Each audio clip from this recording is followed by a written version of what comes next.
Sarah Walker was known across San Antonio as a top-selling real estate agent. A single mother of two, she worked tirelessly to provide for her family and had just secured a promotion that summer. Her clients admired her for being warm, professional, and reliable. On July 8, 2006, Sarah was scheduled to show a newly built home in a quiet upscale neighborhood in McKinney, Texas. The showing was around noon. When she didn't return home or answer calls later that day, her friends grew concerned. Her car was still parked outside the house she was scheduled to show. Inside, the scene was horrifying. Sarah was found murdered inside the model home. She had been stabbed over 30 times with wounds on her face, neck, and torso. Her dress was torn, and signs of a struggle were evident in the kitchen and hallway. A bloody handprint was smeared on the doorknob. There was no sign of forced entry, leading investigators to believe she let her attacker in, possibly under the guise of being a client. Nothing of value was stolen. Her wallet and jewelry were untouched. This was no robbery.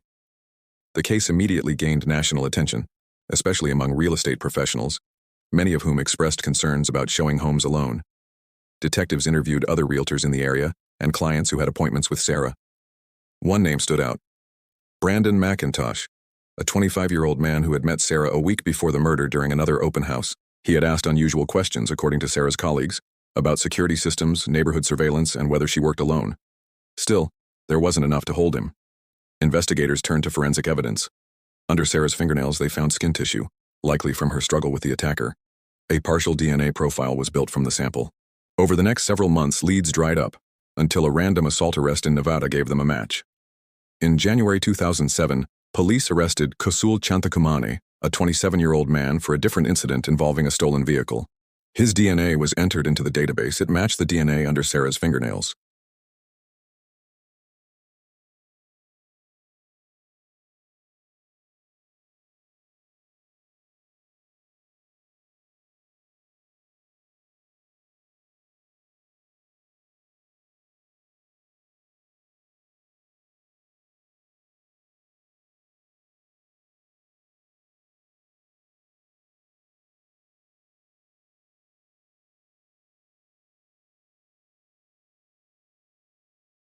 He said he had never met Sarah and was being framed. His defense questioned the validity of the forensic techniques and pointed to lack of eyewitnesses or a weapon, but the jury was not convinced. In October 2007, Kosul Chantakumane was found guilty of capital murder and sentenced to death. Appeals continued for years, with his attorneys arguing that the conviction relied too heavily on partial DNA and uncorroborated forensic evidence. In 2022, after nearly 15 years on death row, Kosul's final appeals were denied. Despite calls from activists for further DNA testing, the state of Texas moved forward with the execution,